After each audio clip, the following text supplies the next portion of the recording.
انسان کی کامیابی اور ناکامی کا ایک معیار ہے جو ہمارے سامنے آ رہا ہے، اور یہ ہر شخص جانتا ہے کہ ہم جو بھاگ دوڑ دنیا میں کر رہے ہیں، صبح سے شام تک کی مشقت، آپ لوگ اکثر اپنے گھر والوں کو چھوڑ کر آئے ہوئے ہیں یہاں، کتنی محنت ہے، کتنی مشقت ہے، کتنی مشکلات اٹھا رہے ہیں، لیکن یہ سب کچھ کیوں کر رہے ہیں؟ کامیابی کے حصول کے لیے۔ البتہ کامیابی کے معیارات ہیں، ہمارے ذہنوں میں جو معیارات بیٹھے ہوئے ہیں وہ کیا ہے؟ کامیابی پیسے سے ہے، کامیابی جائیداد سے ہے، کامیابی کاروبار سے ہے، کامیابی شہرت سے ہے، کامیابی اقتدار سے ہے۔ یہ معیارات ہیں۔ جو جتنا دولت مند اتنا کامیاب، جو جتنا مشہور اتنا کامیاب، جو جتنا پاپولر اتنا کامیاب، جو حکومت پر پہنچ گیا کامیاب، جس نے بڑا کاروبار جما لیا کامیاب، جس نے بہت جائیداد بنا لی کامیاب۔ یہی ہے اصل میں ساری بس کی گانٹھ۔ جو تصور کامیابی کا ہوگا اسی کے مطابق آپ کی بھاگ دوڑ ہوگی، اسی کے لیے جد و جہد ہوگی، اسی کے لیے توانائیاں صرف ہوں گی، اسی کے لیے دن رات کی مشقت ہوگی۔ یہ ہے اصل شے جس کی یہاں نفی ہو رہی ہے۔ کامیابی دولت سے نہیں، کامیابی شہرت سے نہیں، کامیابی اقتدار اور طاقت اور حکومت سے نہیں، بلکہ کامیابی ہے ایمان سے، عمل صالح سے، تواصی بالحق سے، تواصی بالصبر سے۔ آپ غور کیجئے اس نقطہ نظر کا، اس ایٹیچیوڈ کا، یہ جو مینٹل ایٹیچیوڈ ہے، اس کا بدل جانا ہی انسانی شخصیت کے اندر انقلاب برپا کرے گا۔ اب آپ کا نتیجہ کیا نکلا؟ اگر تو دولت سے کامیابی ہوتی تو قارون بہت کامیاب تھا، اگر حکومت سے کامیابی ہوتی تو فرعون اور نمرود بہت کامیاب تھے۔ کامیابی ان سے نہیں ہے۔ کامیابی انسان دولت میں قارون کی دولت تک پہنچ جائے اور دنیا میں دبدبہ اور اقتدار اور سلطنت اور حکومت کے اعتبار سے وہ نمرود اور فرعون کا مقام حاصل کر لے، وہ ناکام ہے، خائب ہے، خاسر ہے، برباد ہے۔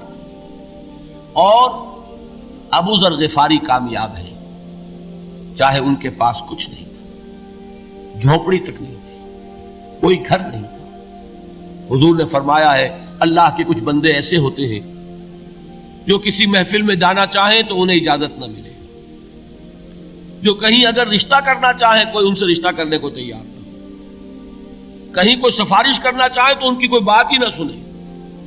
لیکن اللہ کے ہاں ان کا وہ مقام ہے کہ اگر بھولے سے بھی کسی بات پر قسم کھا بیٹھتے ہیں تو اللہ ان کی قسم کی لاج رکھتا ہے۔ یہ ہے فرق، یہ جان لیجیے اچھی طرح۔ اس بات کا مان لینا آسان، اس پر سبحان اللہ کہنا آسان، لیکن اس کے مطابق آپ کے اپنے ذہن کا بدل جانا بہت مشکل، اس لیے کہ ہم متاثر ہوتے ہیں اپنے ماحول سے۔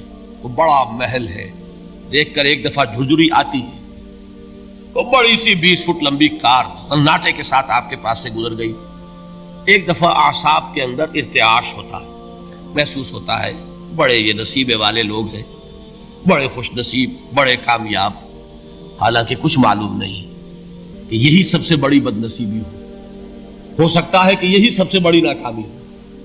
اگر ذہنوں میں یہ بات بیٹھ جائے کامیابی کس شے سے، یہی وجہ دیکھیے قرآن مجید میں بارہا آپ دیکھیں اولئک ھم المفلحون، یہ ہے لوگ کامیاب ہونے والے۔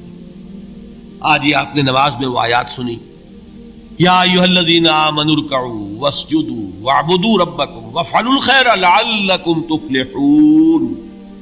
اے ایمان والو، رکوع کرو، سجدہ کرو، اپنے رب کی پرستش اور بندگی کرو اور اچھے کام کرو تاکہ تم کامیاب ہو جاؤ۔ تو کامیابی کن چیزوں سے ہے؟ یہ ہے سب سے بڑا سبق۔ یہ ہمارے دل میں اگر بات بیٹھ جائے، ٹھک جائے، تو زندگی بدل جائے گی، صبح و شام بدل جائیں گے، نقشے بدل جائیں گے، بھاگ دوڑ کا رنگ بدل جائے گا، ویلیو سٹرکچر بدل جائے گا۔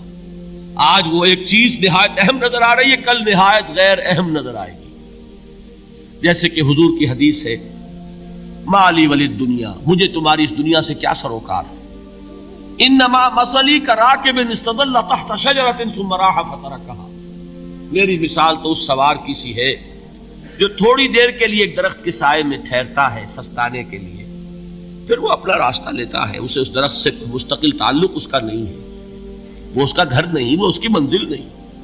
اسی طرح یہ دنیا میرا گھر نہیں ہے۔ اب دیکھیے ہم کہتے ہیں انا للہ و انا الیہ راجعون، ہم تو مسافر ہیں، ہم اللہ کے پاس سے آئے، اللہ کی طرف ہمیں لوٹ جانا ہے۔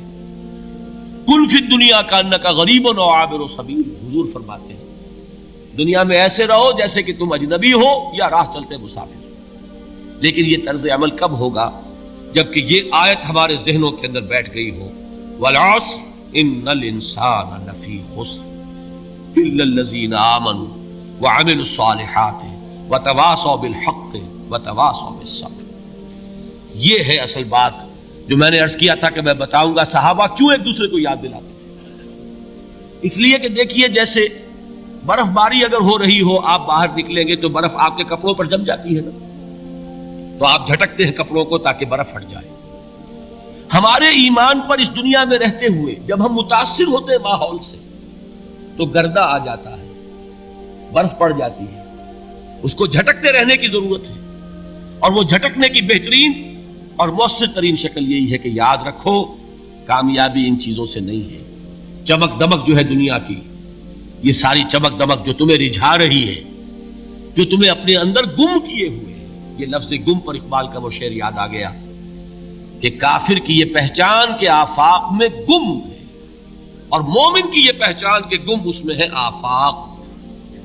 تم گم نہ ہو کر رہ جاؤ اس میں، مبہوت نہ ہو کر رہ جاؤ، مرعوب نہ ہو کر رہ جاؤ، دنیا ہی کی محبت تمہارے اوپر ڈیرے نہ ڈال دے، تمہارے دلوں کے اوپر مسلط نہ ہو جائے۔